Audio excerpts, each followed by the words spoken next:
Qué alegría, queridos hermanos y hermanas, poder encontrarnos nuevamente en esta sexta temporada del programa de Cristonautas. Parece mentira, lo que hace unos años empezamos tímidamente, hoy ya estamos en la sexta temporada.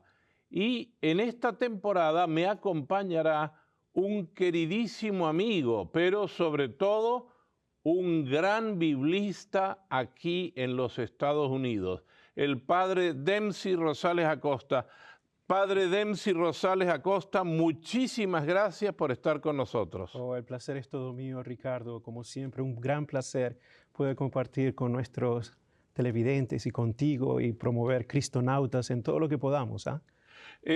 Padre, usted es profesor en la Universidad Santo Tomás en Houston. Sí, exacto. Soy profesor a tiempo completo de Teología Bíblica en la Universidad de Santo Tomás en Houston, Texas, desde el 2010. Oh, ya 2010. Lleva bastantes años. Sí. Entonces, en otros programas nos contará en qué tratan sus materias de teología bíblica, de Biblia. Yo sé que usted da traducción de idiomas bíblicos, cómo traducir, etc. Sí. Y quiero comenzar esta temporada preguntándole algo que me han dicho muchos de nuestros queridos usuarios que a veces me escriben. ¿Por qué al Antiguo Testamento lo llamamos antiguo pensando que la palabra antiguo puede significar hoy en nuestros días, bueno, yo tengo un auto antiguo que no lo uso nunca, pero lo tengo ahí como joya, pero no lo uso? ¿El Antiguo Testamento es algo que quedó en desuso? No, todo lo contrario. De hecho, ese es un gran problema en nuestro idioma moderno, porque decimos algo antiguo, algo viejo, algo obsoleto, no tiene valor, o quizás para un coleccionista sería otra cosa, ¿no?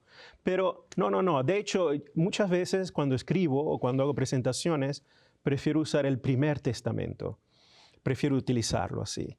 El Primer Testamento, lo que llamamos nosotros comúnmente el Antiguo Testamento, es la Sagrada Escritura de Jesús. Tenemos que acordarnos que cuando Jesús leía la Sagrada Escritura, Jesús no tenía el Evangelio de Mateo, Jesús no tenía el Evangelio de Marcos, Jesús no tenía las cartas de Pablo. Entonces, cuando Jesús citaba las Sagradas Escrituras, leía las Sagradas Escrituras, para él las Sagradas Escrituras es lo que hoy llamamos el Antiguo Testamento. Esa era la escritura que él leía, que él interpretaba, donde él vivía la conexión especial con el Señor, con el Padre. Entonces, este llamado Antiguo Testamento, de hecho, viene en la tradición católica. Esto nace en la tradición católica y tradicionalmente es un escritor cristiano del segundo siglo, Melitón de Sardis. Él fue quien acuñó el término Antiguo Testamento y Nuevo Testamento. De hecho, él lo llama, como debería ser mejor, Antigua Alianza y Nueva Alianza, que es muy interesante ese detalle. Y puedo hacerle una pregunta. ¿Cómo no? ¿La diferencia entre alianza y testamento? Muy bien. De hecho, ese es otro problema de traducciones, que podemos decir así. Que podemos decir, por ejemplo, en hebreo, alianza se dice berit, en hebreo, berit Adonai, la alianza del Señor. Muy bien. ¿Qué pasa? Que luego cuando se traduce esta palabra berit en griego, se traduce como diatheke. Diatheke significa alianza, pero también puede traducirse como testamento. Y de hecho, los cristianos antiguos comenzaron a hablar del diatheke antiguo y el diatheke nuevo. Entonces, este diatheke más propiamente debería ser traducido como alianza. De hecho, Jesús mismo, en la palabra diatheke, pero vamos, disculpe que voy saltando un poquillo, pero por ejemplo, si ustedes van a Grecia hoy en día y agarran una Biblia griega, el Nuevo Testamento dice kaine diatheke. Muy bien. Y le decimos testamento. Pero Jesús, en la última cena, Evangelio de Mateo, capítulo 26, versículos 26 al 27, sobre todo el versículo 27, dice Jesús, este es mi sangre de la nueva alianza. En griego, literalmente, Jesús está diciendo kaine diatheke, pero nunca lo traducimos testamento.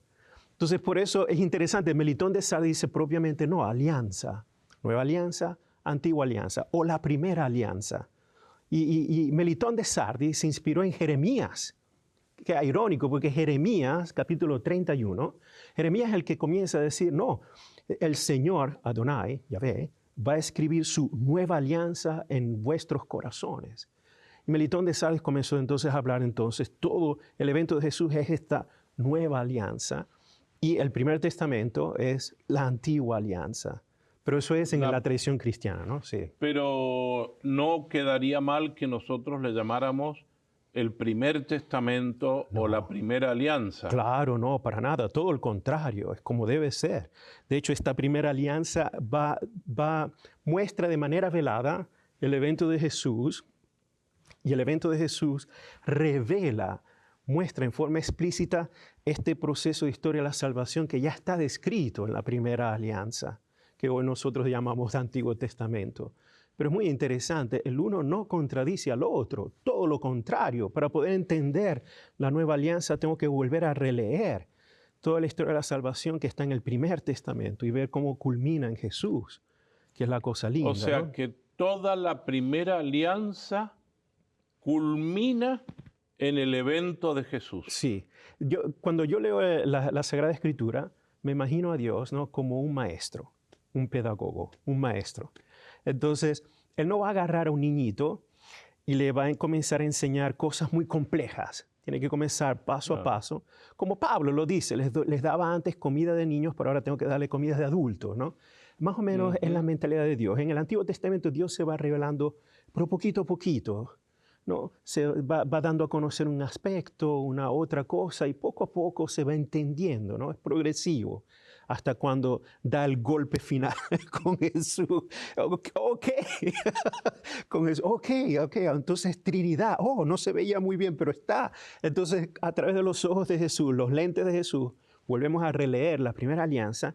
Entonces, todo comienza a tener sentido. Y por eso, en la tradición de la iglesia es muy importante, los padres de la iglesia, como han defendido siempre, la lectura del primer testamento. Y a mí ahora que está hablando usted de alianza, me viene a la mente la alianza, que es ese anillo que llevan los esposos, sí, que es un anillo normal, sencillo y simple. Sí. ¿Tiene algo que ver esta alianza con la alianza del Evangelio, la primera alianza, la nueva alianza? El sacramento siempre refleja algo del misterio de Dios, ¿no? Importante. Entonces, hablando del matrimonio, ¿no?, que se coloca un anillo, el anillo es un símbolo visible, perceptible, se puede tocar, de la alianza que ya tuvo lugar entre la pareja. Es importante esto. ¿Por qué? Si vamos al Antiguo Testamento, primer testamento, ¿ok? Dios quiere hacer una alianza especial, un berit especial con su pueblo. Y sobre todo vamos al ejemplo del Sinaí, en el libro del Éxodo. El pueblo de Israel llega a la montaña del Sinaí, estamos en el capítulo 19, y a partir del capítulo 20 comienza esta alianza solemne. Pero la alianza es literalmente, es lo que Yahvé propone al pueblo, es la palabra de Yahvé. Ustedes amarán a su Dios con toda su fuerza, no harán ídolos, no adorarán a otros ídolos, y comienza a dar lo que llamamos los 10 mandamientos, pero son más de 10 mandamientos, que quede esto muy bien claro. Por ejemplo, del capítulo 20 al 23 del Éxodo son una colección de mandamientos. Toda esa colección es lo que Dios quiere, es la voluntad de Dios. Yo quiero que hagas esto, yo quiero que hagas esto, y luego el pueblo dice, sí, lo vamos a hacer, sí, cumpliremos todo lo que el Señor nuestro Dios ha dicho. Eso es el corazón de la alianza. La palabra de Yahvé tiene fuerza, no es solo viento que se lo lleva, el ruido que se lleva el viento, ¿no? Tiene fuerza. Y eso crea una especie de cadena. Vamos a utilizar una especie de lazo. Y lazo que une. Que une las dos partes. Y luego ese lazo, ese voto solemne, se sella es con la sangre del sacrificio. Entonces la sangre del sacrificio sella solemnemente ya esa alianza, ese berit. Importante. Y luego vienen las consecuencias. La consecuencia es si soy fiel o infiel a este voto, a esta promesa, a esta alianza, que hice con el Señor. El Señor siempre es fiel. Él siempre es fiel. Lo que dice lo hace. ¿Podría pero no el ser pueblo fiel no. el Señor o no? No. En la Sagrada Escritura, están, sobre todo en la Escritura antigua, lo que llamamos en la Escritura hebraica, o lo que podemos llamar el Primer Testamento, los atributos de Yahvé, digo Yahvé del Señor, son al mismo tiempo descripciones de su propia naturaleza. Uno de los grandes atributos de Yahvé es que Yahvé es Ne'eman. Ne'eman significa que es sólido, es estable, es verdadero. También Yahvé es Emet, es decir, todo lo que Yahvé es en su naturaleza. No lo que hace, sino lo que Él es en su propia naturaleza es verdad, es estable, es sólido. Yahvé no puede mentir. Yahvé no puede ser infiel, es totalmente en contra de su propia naturaleza. Y por tanto, Yahvé siempre actúa según su naturaleza. Y por eso Dios tiene que ser justo, porque es Sedek. Sedek es parte de la naturaleza de Yahvé. Por eso, si el pueblo es infiel, Yahvé, aunque con dolor, tiene que hacer justicia. Claro. Pero al mismo tiempo, por su naturaleza, no puede olvidar a eso su pueblo. Pero, a ver, Entonces, interesante, ¿no? aquí me queda una pregunta. Usted habla de alianza, Sí. y esa alianza que se sella con el cordero. Yo le tengo una pregunta después para esa Sí, sangre con la del sangre, cordero sí. que se sella, esa alianza. Pero la alianza también se llama testamento. El Sí. testamento para nosotros es cuando, bueno, yo pienso que tengo ciertos bienes Claro. y se los voy a dar en herencia a quienes yo crea que corresponden estos bienes. Claro. ¿Tiene algo que ver o no? Más que eso es una connotación moderna, sería un poco fuera de tiempo aplicarla, forzarla, pero el testamento quiere decir más, es una alianza y esto es el testimonio. Viene más de testimonio. Este es el testimonio de que esto ha ocurrido, de que esto se ha llevado a cabo en el plan de salvación. Más que el testamento que dejo firmado mis bienes al otro. Se podría hacer una interpretación de esa manera, pero sería un poco Entonces sería anacronista. testimonio. Sí, testamento, porque esta alianza es el testamento, da testimonio, da prueba de que esto ha sucedido y es real. Esto que ha sucedido es que Dios ha hecho una alianza Con su pueblo. Y por eso hay testimonio. Exacto. Que después se sella con la sangre del cordero. Sí, y esto sigue a través de la historia. Toda la historia del pueblo de Israel es el testamento, es el testimonio de que esto ha ocurrido.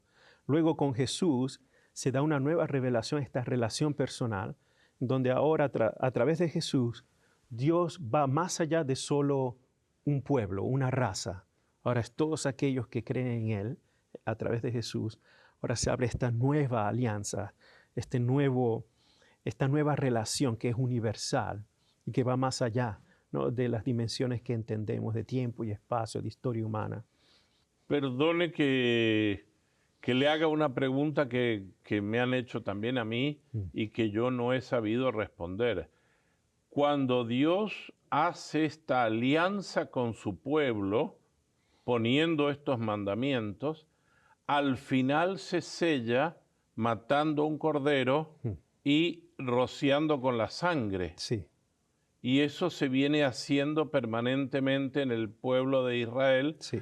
para recordar esa alianza o ese testamento. ¿Así es? Sí, el primer testamento. Sí, claro. Cuando comenzamos a leer la historia de la salvación, ¿no?, en la Biblia, comenzando con Génesis, vemos que Dios hace ciertos pactos. Por ejemplo, un interesante es el pacto que hace con Abraham, donde hay un sacrificio. Luego está, posteriormente, el pacto que que es muy significativo con Noé.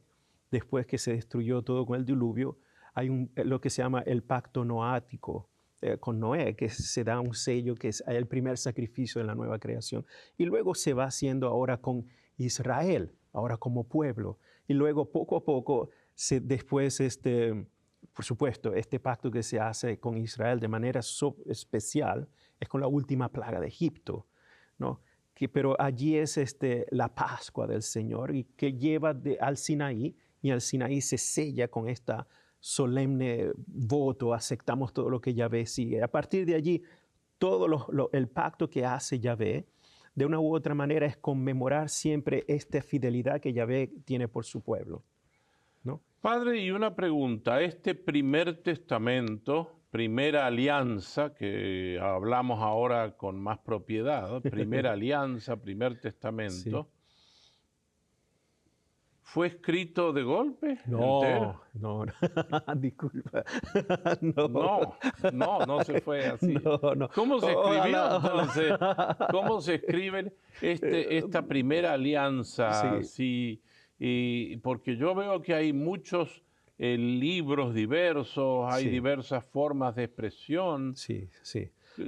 Por ejemplo, imagínense ustedes, los que nos están viendo, que tengan una biblioteca en su casa Ujú. y en esa biblioteca tienen 46 libros, 50 libros, ¿verdad? Una biblioteca. La primera alianza, lo que nosotros llamamos el Antiguo Testamento, en la tradición católica tenemos 46 libros allí. Ujú. Esos 46 libros fueron escritos aproximadamente entre el año 950 a.C. hasta el año 50 a.C. Vamos a decir 950 años. Si queremos ser más conservadores, digamos 1000 años. 1000 años. Si 1000 años incluiría a todos, ¿no? Ujú. En 1000 años muchas cosas pueden suceder, muchísimas cosas. Y por supuesto, cada libro, en el tiempo en el cual cada libro fue escrito, no corresponde al tiempo narrado, a la historia que está dentro del libro. Por ejemplo, una de las grandes teorías en el mundo bíblico es que, por ejemplo, la Torá, donde se narra el Génesis, la creación del mundo, fue escrita después del exilio. Estamos hablando del siglo V, IV antes de Cristo, ¿no? Pero, por ejemplo, tenemos textos de Isaías, capítulo del 1 al 27, y muchos dicen, bueno, esos textos de Isaías son del siglo VIII. O, por ejemplo, Amós. Dicen, no, algunos son del siglo VIII, otros no. Puede ser que el libro se terminó durante el exilio, después del exilio. Y aquí es cuando comenzamos con el mundo bíblico de las teorías. Pero una cosa es segura, no todo fue escrito de una sola mano, de una sola sentada. Y cada libro tiene un autor distinto. Dios es siempre el autor universal. Dios es la fuente de la Sagrada Escritura, el inspirador de la Sagrada Escritura y el autor divino de la Escritura. Pero Dios utiliza instrumentos humanos. Los instrumentos humanos son limitados. Entonces, por ejemplo, un autor de un libro bíblico, un autor sagrado, usa un vocabulario particular, porque viene del sur. Otro autor bíblico usa otro tipo de vocabulario porque viene del norte. Entonces, los que vienen del sur, por ejemplo, que son de Jerusalén, les gusta usar mucho el nombre Yahvé. Pero los que vienen del norte, les gusta usar mucho el nombre Elohim. Pero otros del sur, pero en otro tiempo, les gusta decir, bueno, en vez de usar Yahvé muy solemne, prefiero usar El Shaddai. U otros comienzan a decir, bueno, como yo experimento Dios es como una persona que le gusta pasear, ¿no?, en el jardín durante la tarde porque hace fresco, mientras que otros, no, Dios no puede ser representado de ninguna forma. Es una voz que viene del fuego. Entonces, tenemos diversas teologías, diversas sensibilidades, incluso el idioma cambia. Es decir, perdón mi intervención, que yo no puedo tomar el primer testamento y leerlo sin conocer el autor, El contexto histórico el contexto histórico del cual en el cual surge ese libro. Claro. Si no, nos perdemos. Por eso es que muchas veces es contradictorio. Y esto no es nuevo, esto viene desde los tiempos patrísticos, que comienzan a decir, pero bueno, ¿cómo se puede coordinar esto con lo otro? Precisamente porque cada libro viene de un contexto único, viene de una situación única, de una sensibilidad de fe distinta, aunque sí es más o menos dentro de la misma cultura. Pero prestemos atención, nosotros mismos que hablamos castellano. Ricardo, en Argentina, el castellano que se habla en Argentina es distinto al castellano que se habla en Venezuela. Claro. Pero es castellano. Pero nadie puede decir que es idéntico, es el mismo. No, y hay palabras exacto. que tú en Venezuela podrías decir y yo en Argentina no podría decirlas porque suenan altisonantes, Exacto. evidentemente. Y estamos hablando en el mismo contexto histórico, porque somos contemporáneos. Ninguno de nosotros habla el castellano que hablaban nuestros abuelos. Claro, eso Y estamos es hablando cierto. 2 generaciones atrás. Te puedes imaginar en 1000 años cómo cambia la lengua, el idioma. Muy distinto. Exacto. Perdón la pregunta que no la hemos pensado, pero a mí una persona siempre me decía, yo le pido al Espíritu Santo que me inspire y abro la Biblia y pongo el dedo y ahí lo que me diga, me diga. Sí, eso es una opción, es una opción. Yo también la he hecho. Yo también la he hecho a nivel personal. ¿Pero la aconseja? No. Digamos una cosa, a nivel personal uno se puede atrever, ¿no? Pero ya teniendo una cierta iniciación a los textos bíblicos, porque puede ser también bastante fuerte. De hecho, lo he visto en mi experiencia parroquial con ciertas personas. Dice, padre, yo estaba rezando al Espíritu Santo y el Espíritu Santo me dijo, abre la Biblia y léela. Y abrió la Biblia y le cayó en el libro de Josué, donde decía en el capítulo 7 que tenía que ir a esta población y asesinar a todos allí, porque eso es lo que dice el libro de Josué. Entonces la persona con las manos en la cabeza, ¿cómo puede ser esto posible? Claro. Porque hay textos brutales, fuertes. Y hay que entenderlos. Bueno, yo esto lo he repetido 1000 veces, mis queridos amigos. Un texto fuera de contexto es un pretexto. Y yo creo que ahí vale la pena más que nada decir eso. Exacto. Padre, y en cuanto a los idiomas, sí. ¿El primer testamento fue solo escrito en un idioma? No. Predominantemente es el hebreo, pero en el hebreo incluso hay diversos tipos de hebreo. Por ejemplo, está el paleohebreo, el hebreo antiguo, que muchos quizás escritos originales comenzaron en eso y luego fueron transcritos. Luego está el hebreo clásico y luego está el hebreo más tardío. Y hay arameo también. Como por ejemplo, el libro de Daniel es un libro muy interesante. Es un libro bilingüe. El libro de Daniel es bilingüe, tal cual como aparece en el canon hebreo. Comienza en hebreo y ya en el capítulo 2, versículo 4, aproximadamente cambia a arameo. Y luego en el capítulo 8 comienza otra vez en hebreo. Parece un sándwich. Bueno, en México sería una torta. Comienza con hebreo, luego arameo y luego hebreo otra vez, ¿no? Y hay secciones, frases en Esdras, en Nehemías que son en arameo y el hebreo es distinto porque es más tardío. Y el hebreo clásico bellísimo de manual es Génesis. Génesis es un hebreo bellísimo, Éxodo igual. Prácticamente toda la Torá tiene un hebreo clásico. Pero, por ejemplo, hay textos de Jeremías que son muy difíciles de traducir, que son muy antiguos. Y es un hebreo muy antiguo que podemos ubicar en el siglo VII. Otros textos que son dificilísimos de traducir. Y aquellos que me escuchan que se han enfrentado a los textos de Isaías, sobre todo el proto-Isaías, o sea, del capítulo 1 al capítulo 39, hay textos que son muy difíciles de traducir porque son muy antiguos. ¿No? Y entonces tenemos formas, aunque si es en hebreo todavía es distinto. Por eso el ejemplo que puse con nuestros abuelos, ¿no? Claro. Imagínense tatarabuelos y generaciones y generaciones, el idioma va cambiando.